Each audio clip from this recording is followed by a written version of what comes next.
Hop, avant de commencer cette superbe vidéo, je vous encourage vraiment à vous abonner, à laisser un petit like, ça coûte rien et ça m'aide énormément parce que je prends tellement de temps à réaliser ces vidéos pour vous. Alors n'hésitez pas et merci d'avance. On passe à la vidéo. Tu as du mal à te concentrer au quotidien. Tu lances un truc et 2 minutes après, t'es sur ton téléphone en train de scroller sans même savoir pourquoi.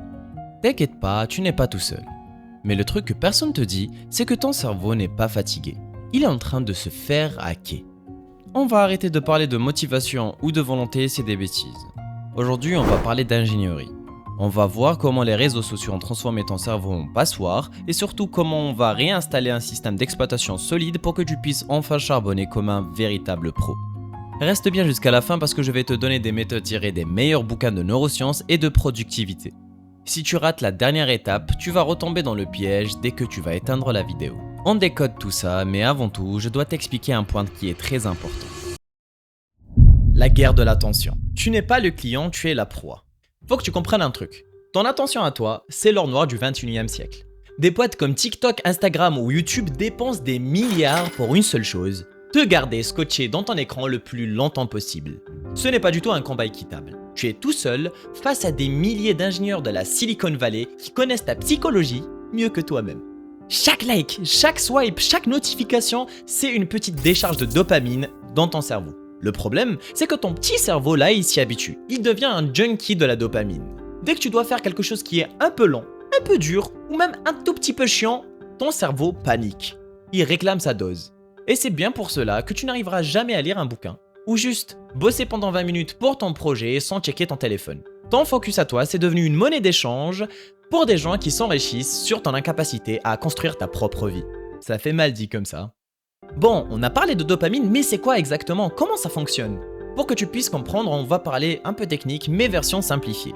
La dopamine, ce n'est pas la molécule du plaisir, contrairement à ce que beaucoup de personnes pensent. C'est la molécule de l'anticipation. C'est elle qui te pousse à aller chercher une récompense. Alors, dans la nature, pour avoir de la dopamine, fallait chasser, construire ou résoudre des problèmes. C'était dur. Mais aujourd'hui, tu l'as juste en bougeant le doigt. Ton cerveau est devenu feignant. Pourquoi il irait s'embêter à réfléchir sur un business plan compliqué alors qu'il peut juste swiper sur TikTok? Pourquoi il irait apprendre une nouvelle langue alors qu'il peut avoir 100 doses de dopamine facilement en 10 minutes sur Instagram? Écoute-moi bien, résultat, ton seuil de tolérance est tombé, je te laisse deviner, à 0. T'es devenu un bot qui répond aux stimuli des applis. Si on veut réparer ça, on doit passer par une phase de nettoyage. On va pas juste essayer de se concentrer, on va reparamétrer tes capteurs chimiques. Ok, maintenant que t'as vu pourquoi tu es dans cet état, on va passer à la réparation. Mais avant de t'expliquer comment faire, abonne-toi et active la cloche. Si tu veux reprendre le contrôle de ta vie, faut déjà commencer par choisir le bon contenu. On passe à la pratique. Alors, un point qui est très important, c'est le jeûne de dopamine. Ton bouton reset. La première étape pour réparer ton cerveau, c'est de lui foutre la paix. Comment ça, il faut lui foutre la paix? Oui, il faut lui foutre la paix. On va parler du jeûne de dopamine justement. Beaucoup de gens pensent que c'est un truc de moine, mais c'est juste une maintenance système. L'idée est simple. Ton cerveau est saturé de plaisir facile. Si tu veux qu'il commence à kiffer les choses et les tâches un peu plus difficiles, comme bosser sur ton business ou juste lire un livre, tu dois baisser son seuil de tolérance. Tu dois l'habituer à l'ennui. Pendant 24 heures. Ou même juste une petite matinée pour commencer. Pas de tel, pas de musique, pas de YouTube, pas de bouffe grasse, pas de porno. Rien. Juste toi, une feuille et un stylo. Et tes pensées, bien évidemment. C'est dur? Oui, ça va être très dur. Ton cerveau va hurler? Oui, probablement. Mais c'est le seul moyen pour recalibrer tes récepteurs. C'est comme si on faisait une vidange sur une voiture encrassée. Après ça, le moteur repart à neuf et à la moindre petite tâche constructive, va te redonner de l'énergie au lieu de te fatiguer. Là, on va toucher à quelque chose de sensible parce qu'on va parler du deep work. C'est le fait de passer en mode haute performance. Une fois qu'on a fait le ménage, on installe le nouveau logiciel, ce qui est très logique. Dédicace à tous ceux qui sont dans l'informatique. On va s'inspirer du bouquin de Cal Newport, le deep work.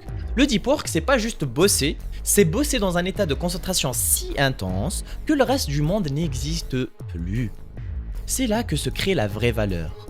99% des gens font du shallow work, malheureusement. Ils bossent en répondant à des messages, en écoutant un podcast, en switchant d'anglais, résultat, ils produisent un peu de la merde. Mais attends, comment on fait pour passer en mode deep work? Tu dois définir des blocs de temps, minimum 60 à 90 minutes, où tu es totalement déconnecté. Pas de notification, Pas de je vérifie juste un petit truc, non. Tu te fixes une seule mission et tu la massacres jusqu'au bout.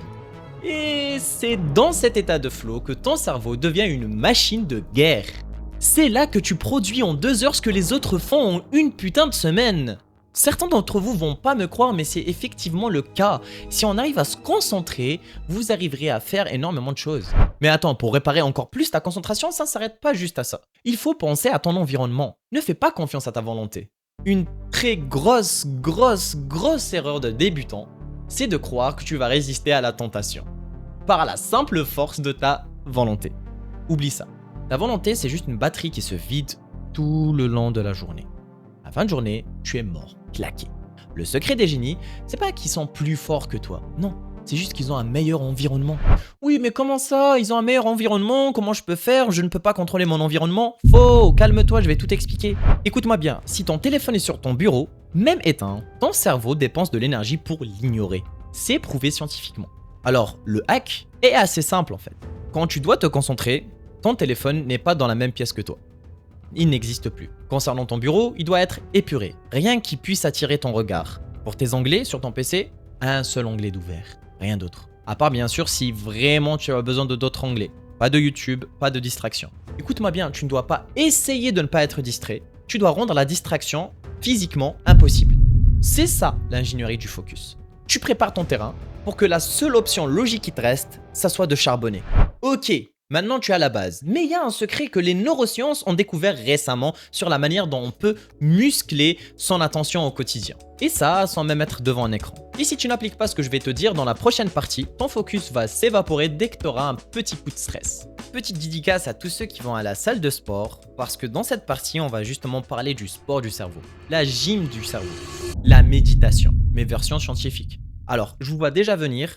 Tous ceux qui vont me dire « Ouais Moussa, moi je suis pas un hippie, j'ai pas le temps de brûler des encens. » Écoute-moi bien. Oublie le côté spirituel 2 secondes. La méditation pour un ingénieur de la vie justement, c'est juste de l'entraînement à l'attention.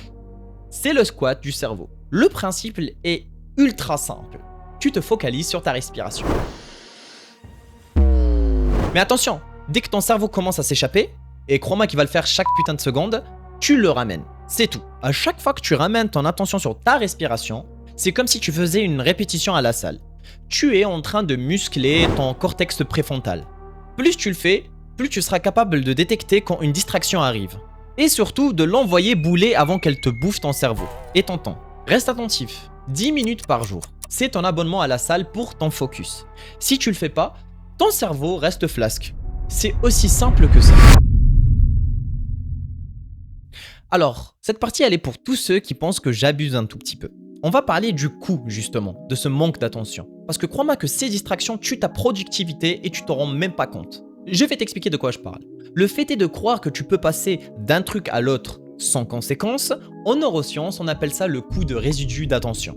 Si tu checkes une notif Instagram pendant 30 secondes alors que tu es en train de charbonner sur un dossier, ton cerveau ne revient pas à 100% sur ton dossier directement.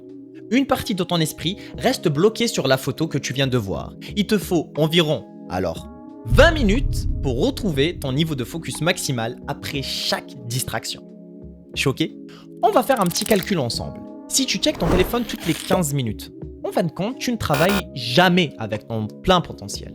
Tu tournes à 30% de tes capacités toute la journée. Tu n'es pas fatigué par ton travail, tu es fatigué par la transition permanente. Choisis une putain de tâche et reste dessus jusqu'à ce que ça soit plié. Ok, maintenant tu as le mode d'emploi pour réparer ta machine. Mais je vais être honnête avec toi. Savoir ne sert à rien si tu n'exécutes pas. Ton attention à toi, c'est ta vie. Si tu la laisses entre les mains des algorithmes, tu finiras par construire les rêves des autres au lieu des tiens. Récupère ton focus, c'est l'acte de rébellion ultime en 2026. C'est ça le vrai code pour réussir. Alors voilà ce que tu vas faire maintenant. Tu vas éteindre cette vidéo. Tu vas poser ton téléphone dans une autre pièce. Et tu vas te fixer une seule tâche à accomplir dans l'heure qui suit. Pas 2, pas 3, une seule. Et crois-moi que c'est bon quand tu vas voir ce que ça fait de redevenir le pilote de son propre cerveau.